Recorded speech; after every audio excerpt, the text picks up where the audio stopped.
Welcome to Tiki Central, Canada. Ever wonder what is in that cool, refreshing drink that you just have to have on that hot summer's day? Yeah, me too. Picture a man going on a journey beyond sight and sound. Wow, he has left society. He has entered Tiki Central with palm trees, beach sand, blue skies, and God, get me a drink now. Here are your hosts, Craig and Cam, and their wacky views and drinks, life, and maybe information?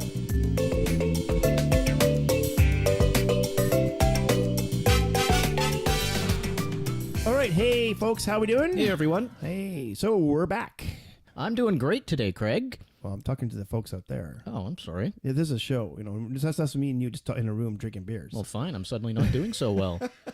So this is actually Tiki Central Canada for you guys out there. My name's Craig. Let me introduce myself. So my name's Craig. What are you doing? I've been in the hospitality business for over 25 years, most of it behind the bar, also as a manager as well. So lately, the last couple of years, I've been getting more into the Tiki culture and the Tiki drinks. Fascinated by that. And of course, I'm always constantly researching more and more information about it. And so I had people always ask me questions like, what rum should I get? What drinks do you have for me? Maybe I can use at home. What alcohol should I purchase?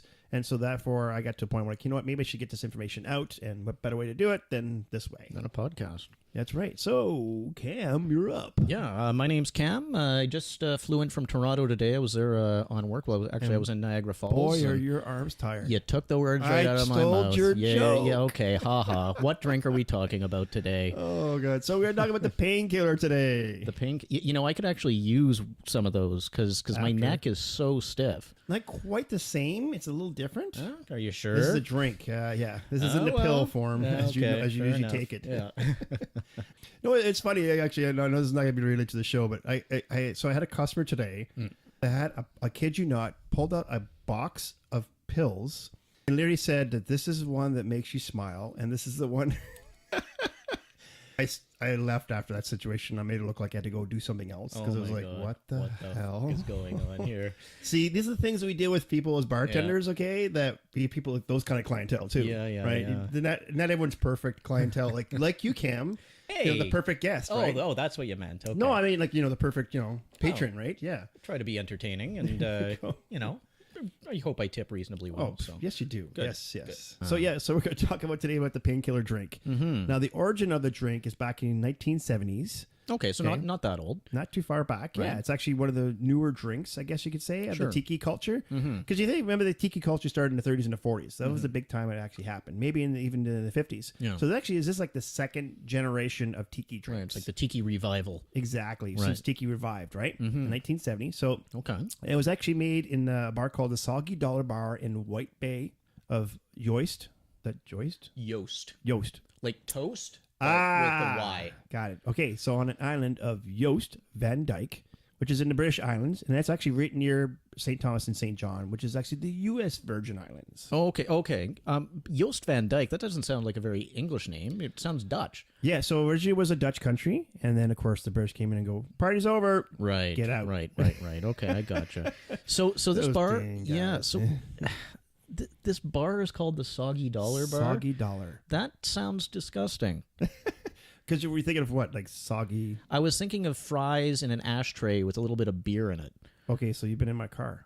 Hey now. I certainly hope there's no beer in there. When you're a closing bartender, okay? Oh, yeah. And it's 2 a.m, the drive-through at McDonald's is the best place to be, okay? Right. Not by choice, because trust me, once I eat it, I feel guilty and shitty right after. Oh, yeah. No, but it's almost like shame necessity. Eating. It's almost like it's written in the code for bartenders. Yeah. You must go to the drive-through McDonald's. It's so good, but so bad. And get the large fry. Oh, the large fries are That's amazing. right. And you eat that on the way home. Oh. That's right. Yeah. So if this is on an island, in the Virgin Islands, you said? British Virgin Islands. British Virgin Islands. So I assume it's probably a British territory. So like we would need a passport, I guess, to. Yes, you would need a passport to Okay. say, example, if you're coming from St. Thomas and St. John's, okay, then you will need your passport. Right. And And those are the American Virgin Islands. correct. Okay. Right. So, because I don't think you can actually fly into this island, you have to like go to a neighboring island like St. Thomas or St. John's, and then either boat or ferry over there. Okay. Yes. Okay. So the soggy dollar, the reason why it's called the soggy dollar, okay, is that actually it's built on a dock on a beach that's secluded. Okay. So, in other words, there's no way of getting there. Now, they actually have recently built a road that goes to it if you're on the island. Doesn't But before that, Yeah, like it doesn't sound like a very good business model, quite honestly. Well, think of it. How much more Caribbean can you get than that? Then you have to actually. So what and that happens? So let me explain the story, then we'll get Sure, into that. So, sure. So what it is that you actually have to go there by boat, and then you drop your anchor, and you swim to the beach where the bar is. Okay, to the shore. I gotcha. Right. So you have money in your pocket. You're swimming in the water. Soggy dollar. I gotcha. And if you have your passport, soggy passport. Oh dear. Yeah, I hear border officials aren't too fond of soggy passports. So No, so you want to make sure that's in some sort of airtight plastic bag or that something, stuff. whatever. Yeah, I guess. Okay. I guess you'd have to actually show your passport actually at the bar. I imagine. I don't know. I'm Strange, not quite sure. I haven't been there, so I really would be really cool to see what actually happens when you do get there. Oh, it'd be great to visit sometime. So, like I said, how more Caribbean can it be than that? To draw your anchor, drop your anchor of your boat, swim to the shore, and get a drink. Seems like a lot of work.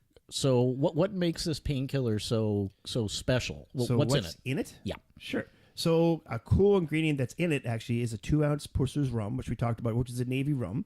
Okay, I vaguely Right, we talked remember about that. Yeah, so yeah. the Navy rum was the one that they rationed out to all the all the crew. sailors Right. would get it. The British and sailors. then all of a sudden they stopped, and they actually what it is they took it from there and sold it to the public to generate money for the Navy's retirement fund. I see. Okay. So actually, when you buy a bottle of Purser's rum, you're actually contributing to the retirement fund for the British Navy. I see. Yeah, pretty cool. Okay, yeah. So 2 ounces of that. Okay, 1 ounce of cream of coconut.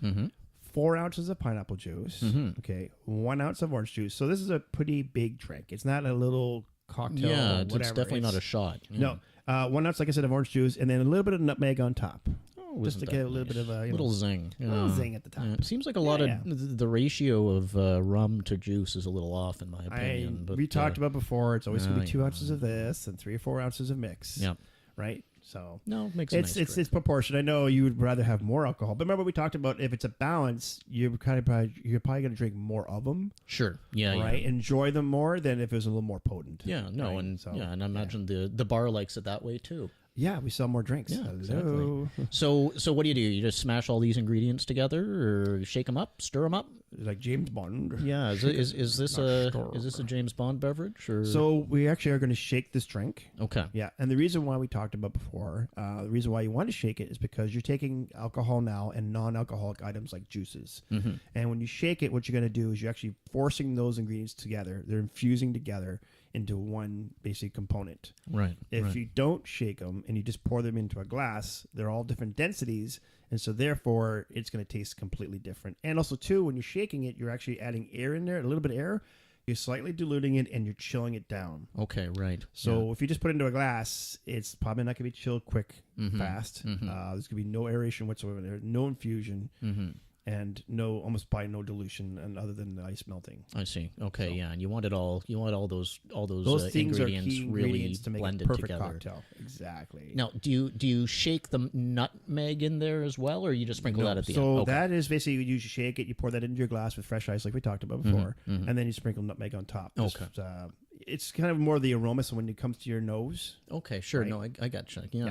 Now, I seem to recall yes, that, and I think it's because the name is a bit odd in my opinion, but that Pussers? there's Pusser or Pusser's rum. There's something like I know you said it was related to the Navy and they started selling it to the public. right. Remember when? I don't. 1970, the exact same time this drink was Okay. actually created. I see. Yeah, so there's some significance to it. So they finished selling, obviously rationing out rum to the Navy, and then all of a sudden now this drink comes up, and it's made with the same rum. Right. Okay. Right. Sure. So the reason why that day actually exists, it's called Black Tot Day, and we talked about the this day in the that previous. shall live in infamy. Oh my Right. God! Right. I'm sure. Yeah, if anyone works on the Navy is not a happy camper. I after can this only one. Yeah, imagine. exactly.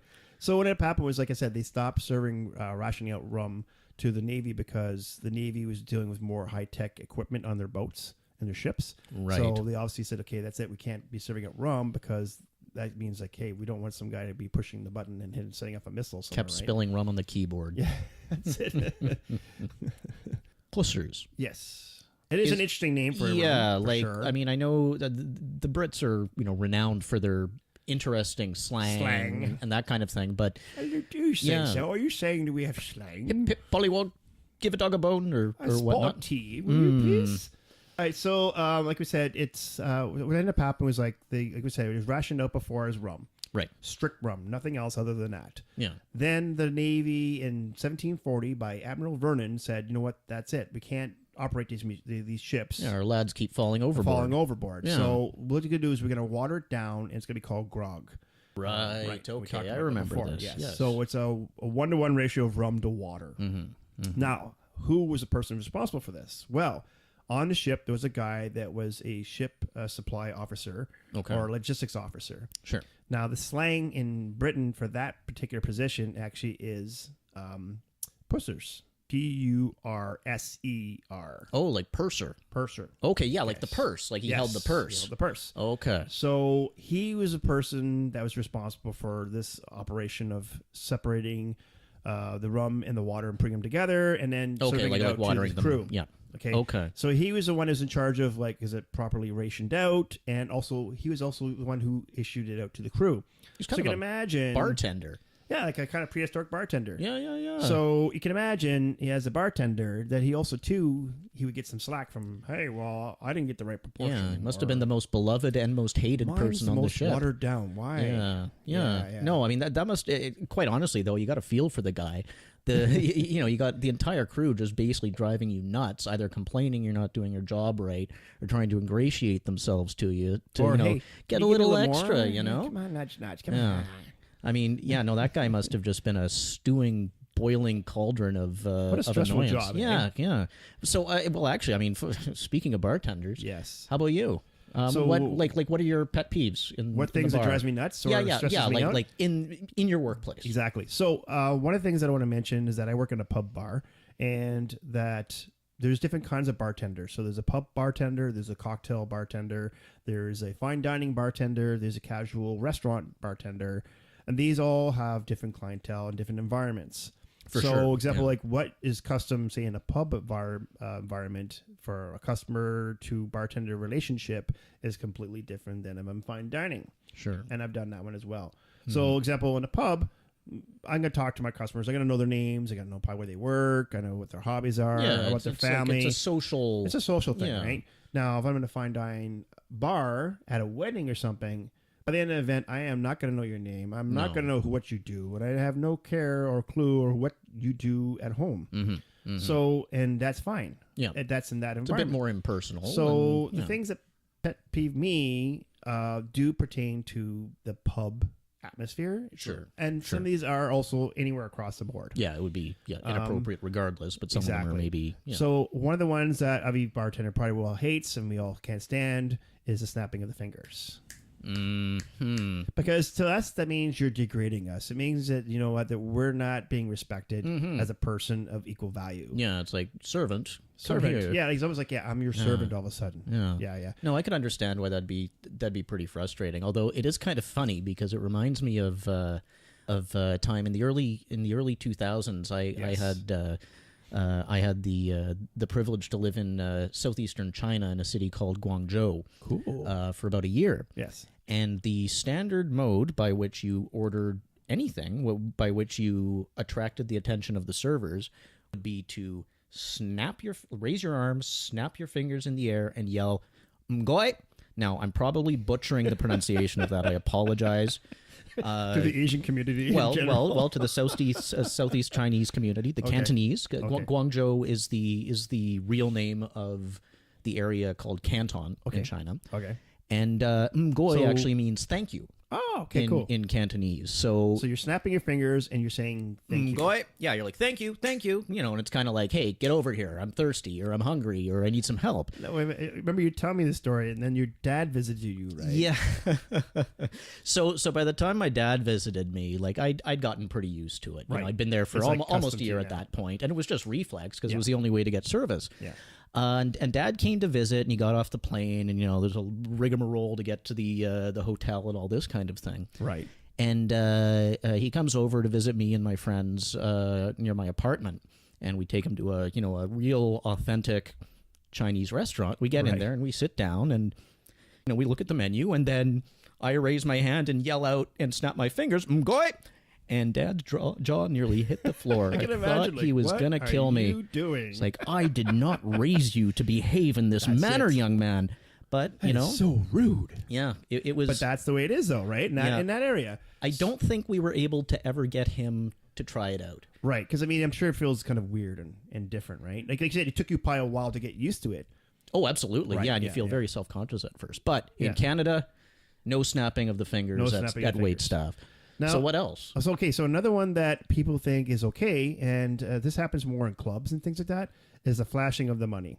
So I'm at a bar, and it's first come, first serve, as we all know that, right? Mm-hmm. And some guy is flashing a $50 or $100 bill. Now, there's two things he's doing it for. One, it's for his etiquette, for his image, right? Like he's maybe with some couple of people that he wants to impress. Show off. Yeah. Oh, I got a $100 bill, I'll flock that. Yeah. But what it also saying is to me, or he's trying to improvise, is like, hey, I'm more important because I have more money than these people. Right, yeah. Or I'm more willing to spend more money than these people. I'm the hot shot. So it's like, no, sorry, but in a bar environment, we're all on the same platform. We're all same stage. Yeah, it's a gathering of equals. Exactly. And I think I mentioned this one time to you, like nothing better than to be in a pub atmosphere and you've got, say, a lawyer, a construction worker, a teacher, and they all walk into a bar. All hang. What happens? Yeah, it's like the joke goes on and on and on. But it's cool to see that in an atmosphere where they all get along and they all hang out together, and it's like the classes and what they do has nothing to do with what the good time they're having. Mm-hmm. And so the whole flash of money thing is, for me, is just like, it's first come, first serve. I'll get to you. Don't worry. I see you. It's not like I don't see you. It's kind of contrary to the spirit of the place in a way. Right. Yeah. Okay. No, that makes a lot of sense. I just consider that type of behavior douchey in general, but that's what I mean. The people that usually do that, especially the bigger bills you go, like the 50s and $100 bills, it is usually for them. It's they're trying to impress somebody. Yeah. So what better way to impress them apparently than to be rude? No. I don't get that. I never have. Shania Twain once said, "Man, I feel like a woman." No, wait. Oh, damn it. I'll get that right one of these days. I knew you were going to come out of the closet eventually. I didn't know it was going to be on my show. Yeah, well, these things happen. So how about, you got any others, or are those really the two big ones? Okay, so those are the two big ones. Yeah. One that I had just yesterday, it was funny, is that I do what's called checkbacks. So you go back to the table and see how's everything going. Hey, folks, how's the food? How's the drinks? Do you need another drink? Is there anything you need? And so I do checkbacks also when I know they're getting close to the end of their visit. And I say, okay, folks, would you like your check? Mm-hmm. You all see all the plates are gone and they're down to the last sip of their beer or something. And I'm like, hey, would you like your check? No, we're fine. We're relaxing. And then like 30 seconds will go by. And then they're flagging me down saying, hey, we need to get going. Can we get a check? Crisis all of a sudden. It's like, crisis at table 9. Now I'm pouring beer for some other customer. I got to stop what I'm doing and go and take care of them, when I actually was just there to say, hey, is there anything I can do for you guys? I guess you almost want to just tell them at that point, hey, you had your chance. That's right. You're going to wait your turn now. Yeah. And say goodbye to your tip. That's right. Exactly. At the same time. Oh, well, hey, but I made my point. Yeah.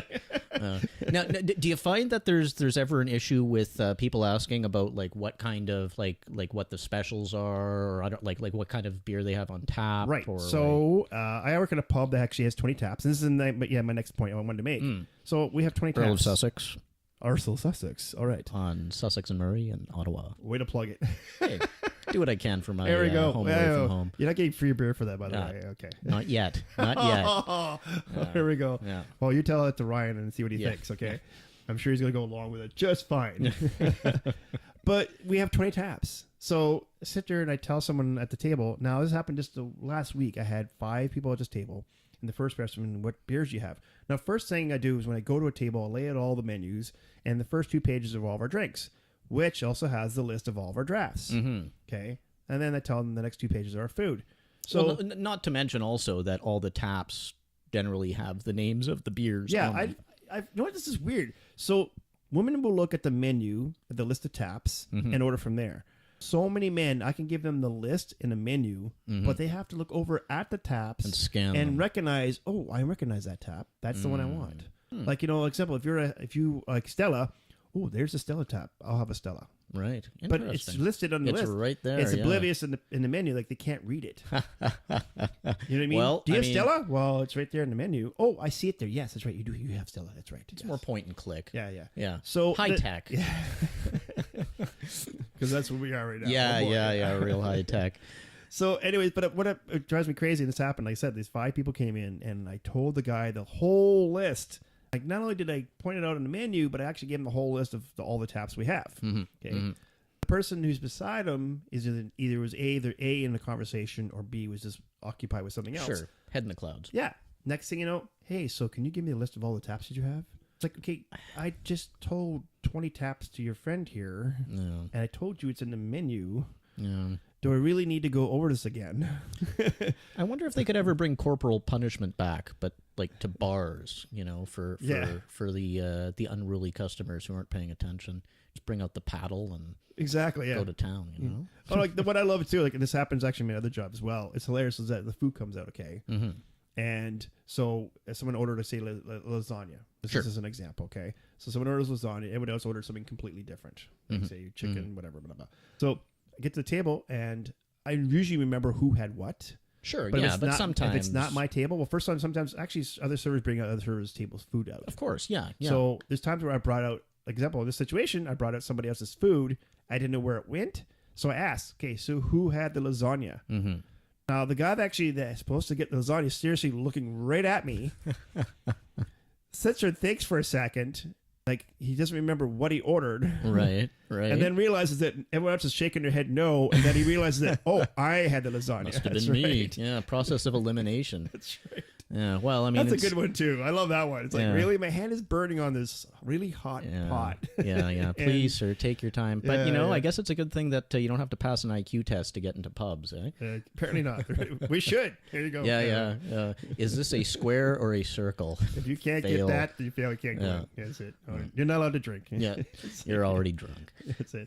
So one of the things you can do in our situation, though, and what I recommend, and it sounds kind of funny because you can think it's rude off the bat, but actually in a pub atmosphere, again, we're talking about the pub, not fine dining or casual. Yeah, there's rules for each one of them, and just learn the rules as you go along. But in the pub, the best thing to do is actually literally hold your glass up in the air. Oh, like look at me when you want like another. So, hey, Craig, I want another Keefs. And Sure. just give me an empty glass, Keefs, and I go, okay, you want another Keefs. No problem. So, like, would that fall under sort of good pub behavior? In That your is books? actually good pub behavior. Okay. Yes. Can you think of some other like sort of good pub behaviors? Because I mean, I quite like pubs, Yes. and I seem to have relatively good pub behavior. Yes. In most places. Otherwise, I'd probably be frowned upon more.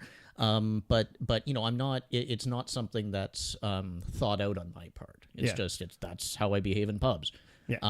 So I'm curious. So a couple other things actually, and actually this one I researched out.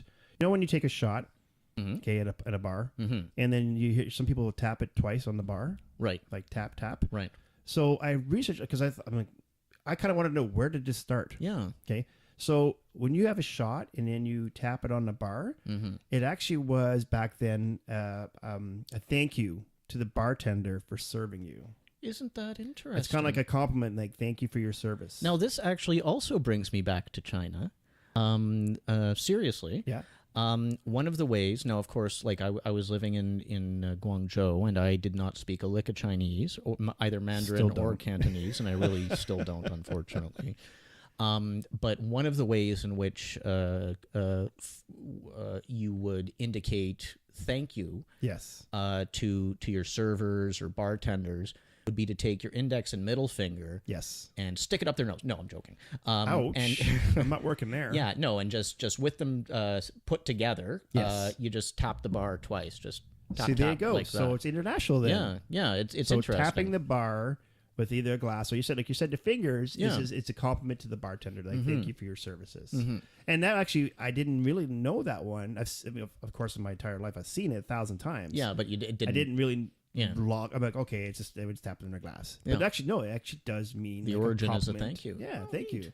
Neat. That's good So stuff. I learned something along the way too. Here we go on this little bit of research. But you shouldn't do that to your friends' half-finished bottles of beer No. unless you want to get punched. Exactly. Yeah.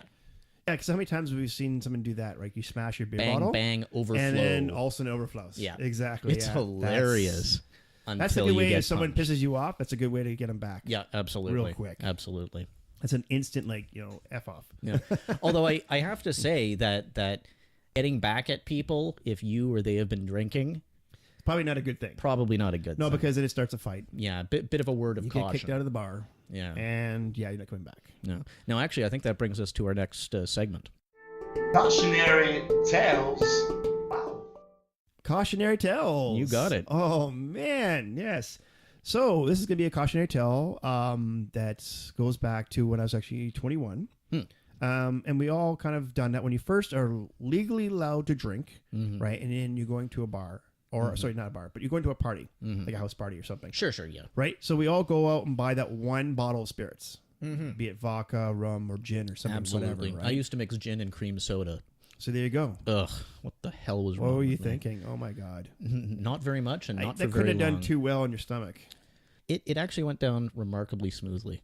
I know, but the aftermath. Oh, no? yeah. No. Pink cream soda.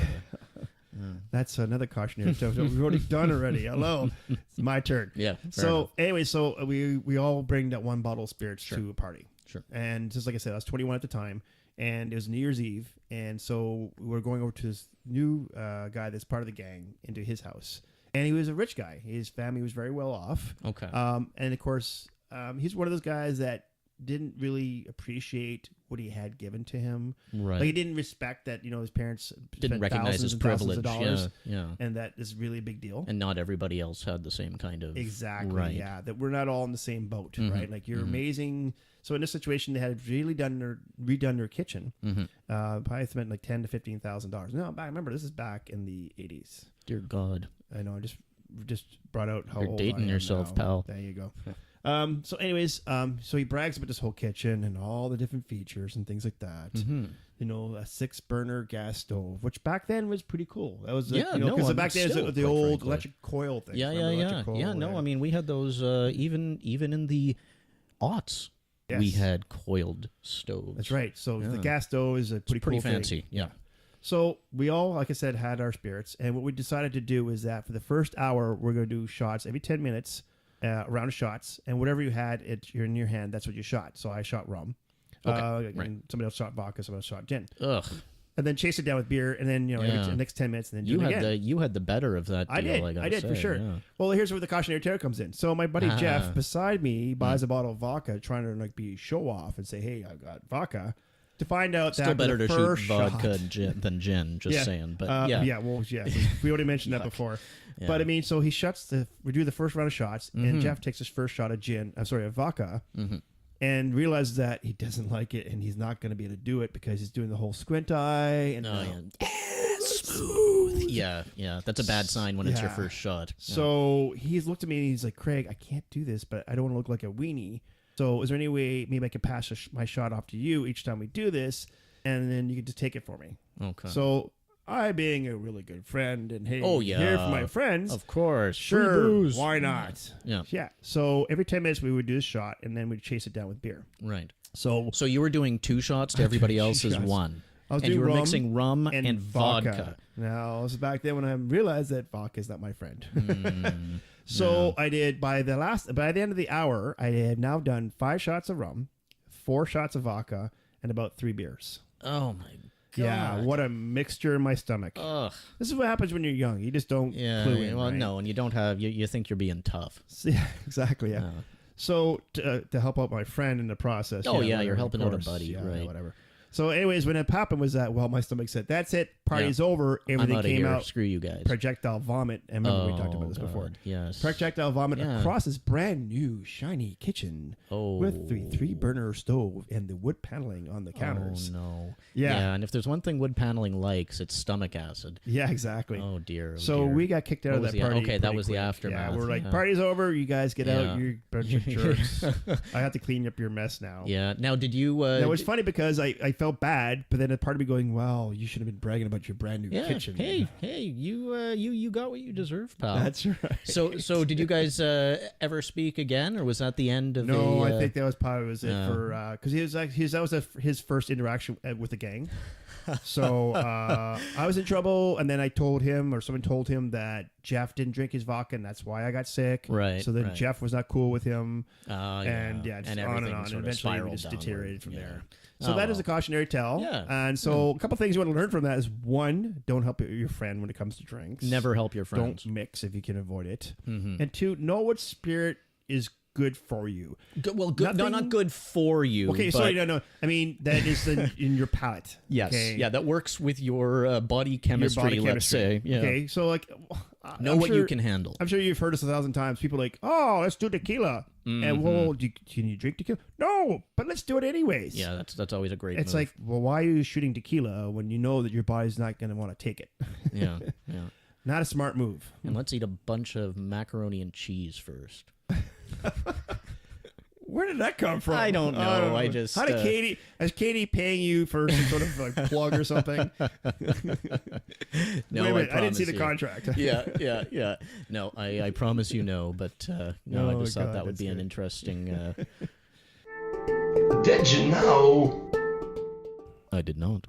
So remember the silver dollar we talked about, the bar that's in the soggy islands? dollar. The soggy dollar, sorry. Right. Silver dollar. Silver dollar. That's one. It's like the OK Corral or something. Yeah.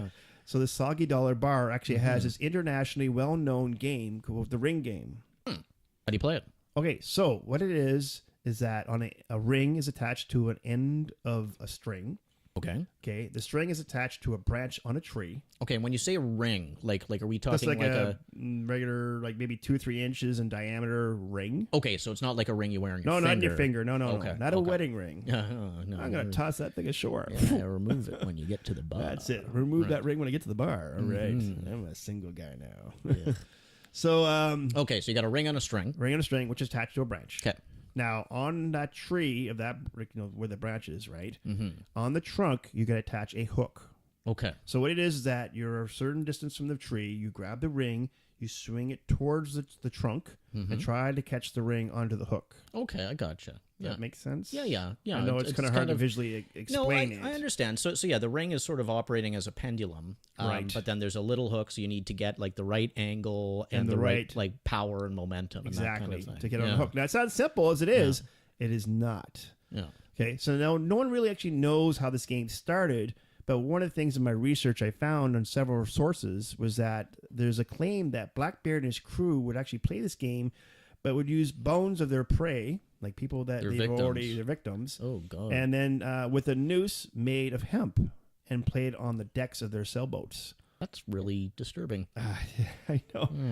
Talk about a creepy guy. Yeah, Holy man. Not a cheerful fellow, that one. No, and that's why he was one of the most feared pirates of all time, right? So, I mean, I have to admit that I have zero interest in seeing the Blackbeard version of this game, but ditto. Yeah, but it actually sounds like it might be kind of fun to watch. I mean, darts are occasionally fun to watch, for crying out loud. How did they get 100,000 people in a stadium to watch darts? I don't get it. So to see this game actually being played, and you can, is if you go onto the Soggy Dollar website, and they actually do have a website, and we will put actually a link on the bottom of this podcast. On there's an option for webcam. They actually have a live webcam on the bar that faces out towards the beach, and you can also see the game being played at one of the trees that's nearby. Oh, brilliant. Yeah, so you can actually see this game being played. And now check out the bar as well. Check out the bar. Neat. Now, it's funny because since those research I've done, I've gone back every now and then, like different times of the day, like 2 in the morning, 4 in the afternoon, whatever. Sure. And is the bar... Just checked it out. Do you happen to know what the hours of the bar are? Does it have hours? I mean, I don't really know how things work. I don't think it's 24 hours. I Okay, imagine it's probably yeah. like, you know. Yeah, I'm they probably sure it's shut it pretty down late. at night. Right. Yeah. But it's funny because I go in there and I check it out. And like I said, it's a live webcam broadcast. So if you're at the bar, you're internationally. on camera. So it's funny because there's people on there that know the camera's there, and there's people that don't know the camera's there. Oh, dear. And some people who don't know the camera's there should know the camera's there. Oh, dear. Either something's going on like not enough clothing, or yeah, that too, yeah. Or hey, isn't that your husband with some other girl? Yeah, or didn't you call in sick today? Hey, didn't he say that he's like, no, he's on workman's comp and he's sitting at the beach drinking Mai Tais?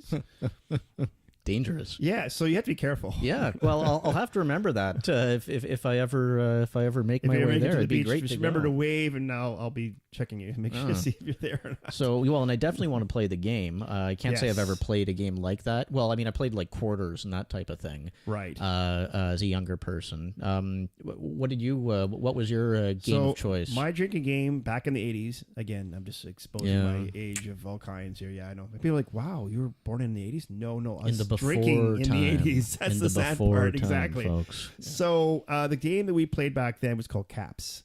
And so how Caps worked was that you would be sitting down on the floor, okay, with your legs spread apart. Okay. And you'd actually have the beer that you're drinking, and you put that in between. Now, what you do is you take the cap that you took off that beer and flip it over so it's crown up, Okay. and paste it on top of the beer bottle. Okay. So just like where over the it's- mouth of the bottle. Mouth of the bottle, correct. So now you're sitting there down on the floor. You've got this beer bottle in between your legs, and you get the beer cap upside down On top. On top.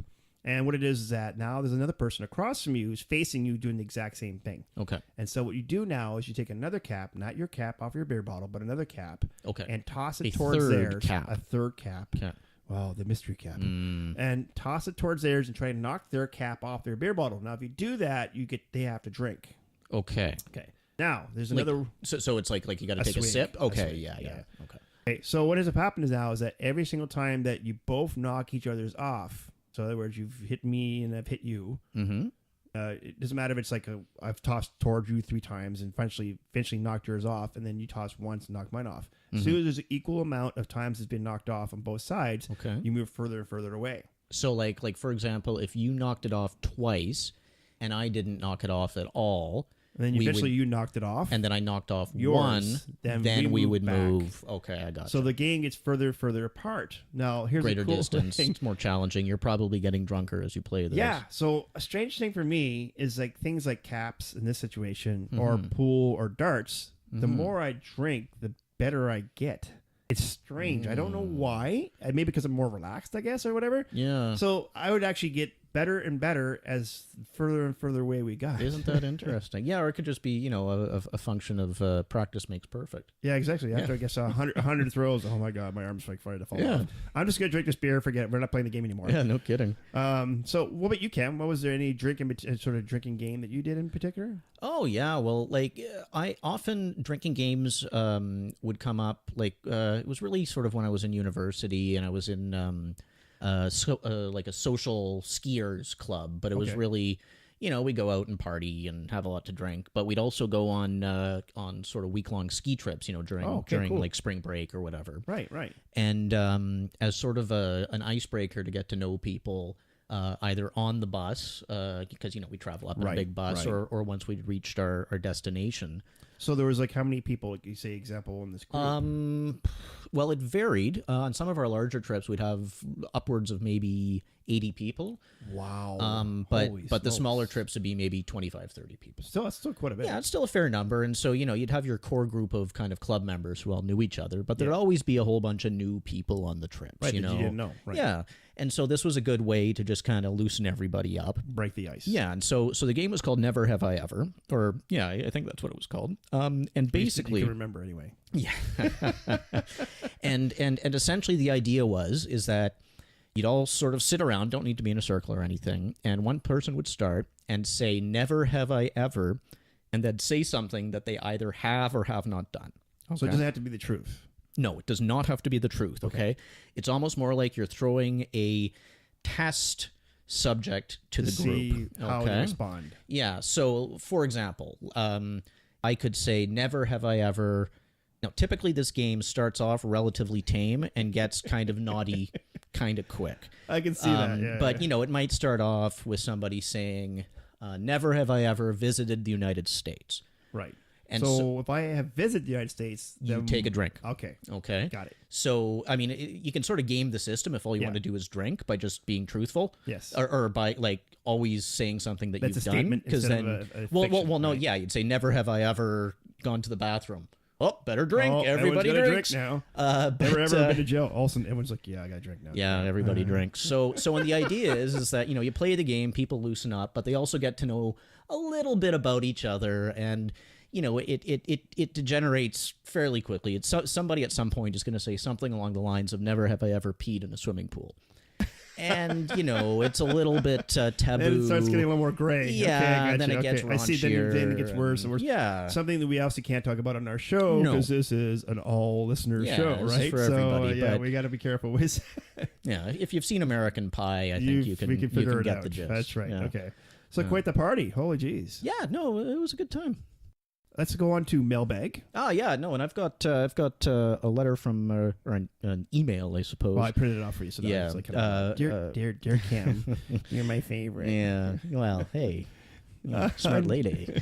So this is from Stephanie, Yes. and she's asking about tiki drinks in the summer. So she says, "I'm making tiki drinks in the summer, and I want to know, is it okay to use artificial juices over real squeeze juices?" Right, because we did talk about ingredients and that you want to try to use real ingredients. Like we talked about the sweet and sour, don't use that. We talked about the pina colada mix, don't use that if you can. But also you have to look at timing and convenience and money. Sure. Right. So, example, if you're on a short deadline, like you've got maybe half an hour to an hour, all of a sudden you got to whip up some drinks, then you might have to go the artificial way. You might have to say, and really, it's not a super drastic difference for when it comes to juices. Like the sweet and sour thing, that's more drastic. You can really tell the difference between sweet and sour and using simple syrup and lime juice. It's a bit more a matter of like nuance and refinement, I guess, right? Now, if you're using artificial juices compared to freshly squeezed juices, you're really not going to see a huge significant difference. There will be a difference, but not significantly. But if, for example, you have a party coming up in a week and you're going grocery shopping, then get some fresh limes, get some fresh lemons, and maybe some oranges. Also, too, you have to look at quantity. So if you're making, example, 20 tiki drinks and they all have orange juice in them, well, you don't want to be squeezing out like 30, 40 oranges. Yeah. Get the real orange juice. Well, that's why you have kids, right? Yeah. All right, Tommy, you're next. Yeah. No, so then just get the orange juice from the grocery store. Now, when it comes to juices, there is also a difference. Let's talk about this. So if you get, say, Tropicana or something like that, that's real orange juice. Yeah. Okay. Now, if you go down the juice aisle, there's so like a lot it's of not juice refrigerated, flavored, right? Yeah. You're getting the orange punch. Yeah. That is not orange juice. Yeah, it's basically colored sugar water. That's right. So obviously, if you are on a timeline and you have to use artificial juices, also try to use more of the real deal stuff than the artificial sugar push stuff. Sure. Because remember, the more sugar you put into it, a couple things are going to happen. One, less drinks they're going to be making. They're going to want. Okay, but like, this is way too sugary. I can't have more than one of these. Yeah. And two, you don't get that sugar hangover. So obviously, you don't want to entertain your guests, and then they come tomorrow morning and they go, "My God, man, Craig, I feel like I had the biggest hangover headache in the world." Yeah, and I only had 2 drinks, And and it can happen. I've been there. Like, I don't drink, we recently had St. Patty's Day. Yeah. And I learned many years back, actually, that even though it's just a few drops of green food coloring, that will really work me over. It does, yeah. The next morning. Yeah. And that's why people are like, well, why isn't your beer green for St. Patty's Day? I'm like, no, we don't do any artificial flavoring of any kind on our beers. Like, we're not going to do that. It does change also the taste. I've had people like, yeah, my beer doesn't taste like a beer anymore. Yeah. It tastes like something else. No, it's funny. You don't know like how sensitive your taste buds are to that kind of thing. Exactly, yeah. I guess so. It would also depend. Like, I mean, you've talked a lot about, like it depends if you're in a pub or a bar, like a bar or a hotel bar. Like, you also have to consider your audience to a certain extent, right? Right. So, example, say if I'm at a club bar, I'm probably going to be pushing out more drinks faster. Yeah. And the quality of those drinks is not a big deal. Not going to be very good. People get in there to go get drunk. Yeah, exactly. They're not there for like, hey, I want a fine cocktail, please. No, yeah, like it's please not... make me an old fashioned. No, but if you're like going to see a cocktail bar 6 or LSDs and a broken down golf cart. I made one of those the other day. It was hilarious. Broken down golf cart. Oh my God. But yeah, so like you said, I mean, you obviously have to cater to where you are. I mean, if you're in a fine dine restaurant, you better be using real juices because people are paying top dollar for that drink. Yeah. I mean, if I'm spending $20 on a cocktail, my God, there better be some real ingredients in there. Yeah. Yeah, no, absolutely. And I'm thinking also, like, if you're having a garden party or something and it's, you know, the folks from your local mixology group, you're going to want to be using the real deal. The real deal. Whereas, Compared to artificial. They'll pick it out right away. you know, if it's the in-laws, well, you know, they'll drink what you give It's them. the in-laws. Yeah, exactly. Nobody likes them anyway. And I do apologize to my in-laws for Oh, listening. boy, are because they you do in listen to trouble. the show. I am in trouble now. Yeah. Bum, bum, bum. And they're coming to my party soon. So, Oh, boy, dear, oh, yeah, dear, oh, it's gonna be dear. good. It's going to be good. We'll let the sun shine through. I mean, you know what? Maybe I'll just hold on to this and not release it until they come. Yeah, or just, you know what? Just make sure that you at least tell them these are all forewarn 'em. natural. Okay. No. You just let them know. Okay, okay. Yeah, no, for you guys, this is all natural. This is the real deal. Yeah. Wink, wink, nudge, nudge. All right, so listen, that is our show for Yep, today. that's it. And pretty entertaining, I must say, from one end to the other end of it. Yeah, no, I had fun as usual. Hey, we got some information out. All right. Absolutely. That's awesome. So let's tell the folks a little bit about ourselves and what you can look forward to in the future. Mm-hmm. So we do have a website called www.tikicentralcanada.ca. Mm-hmm. And on there, you'll see all of our podcasts. So not just this one, but all the ones prior to this. For every podcast down at the bottom also, too, is a blog that actually where you can leave a comment or if you have a question. Mm-hmm. For most of these podcasts, I'm trying to give out the information I can on the description. Mm-hmm. If there's something in particular that you want to know about, then definitely don't be afraid to ask. Yeah, Exactly. So like the URL from earlier, the web address for the Soggy Dollar. That'll, Yes, that'll I'm be gonna in the put that description. there. I will put that in there Okay, for you. cool, Yes, cool. yes. And do click it from time to time. It'd be cool. It's unbelievable. These people don't realize the camera's there. Yeah, I think I know what my third monitor at work is going to be displaying from now on. Exactly. Nothing's more entertaining than watching people make fools of themselves. Yes, exactly. Exactly. Yeah. Although the nudity might get me in trouble, It so could I get don't you in think I'll do trouble. that. Well, Yeah. no, but it's not like the address is not. Gratuitous. Yeah. Right. So you should be safe there. Okay. But also too, there's information about me and Cam on there. Mm-hmm. Also too, on there, like I said, there is a direct link for all the podcasts, but also on there is a link for iTunes and for Google Play. And then what that does is actually subscribe you to our show on either one of those formats. And it's good because then anytime we have a new episode, you'll be notified right away.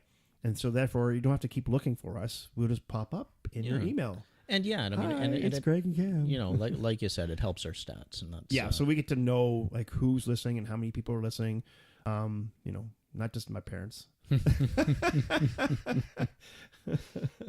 And also too, if you have a cautionary tale, we've talked about this before. So far, we've been doing our own. We haven't got any emails on that. Oh, that's No, but interesting. it's strange because people are telling me they love the cautionary tales. Yeah, So I but guess they nobody's just want to willing to- hear our drunken stories. That's what they yeah, wanna hear. they don't want to stick their own necks out, I guess. Yeah, but I'm not going to, you know, I tell you what, folks, if you put in a cautionary tale on there, I will not use any names. Okay. It'll just be a story with anonymous names. Well, even maybe we'll just, but they do at the end of movies or the shows, the names have been changed to To protect the identities That's of right. the witnesses. That's right. So we'll do that. And I guess that's it. That's we got some shows coming up. We've got a live location one we're going to be doing. I'm next, really I excited think. about that. Evo Greek Restaurant. We're here in Ottawa. Yeah, it's a beautiful place. I've never had the privilege of dining there, but I've Pretty heard ritzy, man. yeah, I've Pretty heard ritzy. heard nothing but quite remarkable things about it. should So be I'm pretty really cool for looking that forward to one. that. Yeah, for sure. It's going to be fun.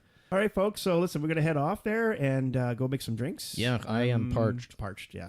I was just going to say that one, but okay, you beat me to it again. All right, folks. So we'll what I talk do. to you later. That's your job. Yes. See you Have later, a good one, folks. guys. All Take right, care. bye. Till next time. Well, I don't know about you, but I got it for you. Hey guys, right? Hey, where's my drink? Hey, where's my drink?